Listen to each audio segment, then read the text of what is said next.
Madame, monsieur, bonsoir, je suis Thomas Peterson et voici les vraies fausses informations. Je cite, à Bruxelles, on ne doit pas avoir peur de retourner aux urnes, déclare la ministre flamande de Bruxelles et des médias, sauf si elle se trouve à Anderlecht, Molenbeek, Saint-Gilles, Ixelles, Saint-Josse, Bruxelles-Ville, Forêt, Schaerbeek ou Koekelberg. En France, un festival propose des urinoirs qui permettent aux femmes d'uriner debout. Les participantes ont adoré cette expérience de l'urination masculine, même si les critiques soulignent son manque d'authenticité. En effet, les participantes se sont toutes lavé les mains après. En sport, l'ancien footballeur Eric Abidal, annoncé mort sur les réseaux sociaux, dément les rumeurs en conférence de presse, avant de repartir en flottant à travers le mur. En France, une femme meurt écrasée par sa camionnette à cause d'un cric. Elle a fait crac. Science. Dylan, aveugle depuis ses 12 ans, retrouve progressivement la vue à l'âge de 24 ans grâce à une prothèse.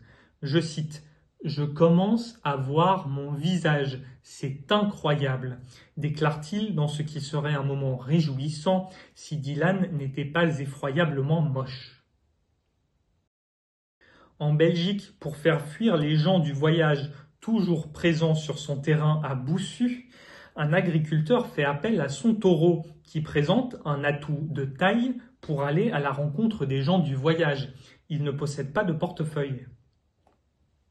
En cinéma, l'adaptation du livre La femme de ménage avec Sydney Sweeney, sex symbole américaine, s'annonce très fidèle au roman, sauf que personne ne s'était masturbé en lisant le livre.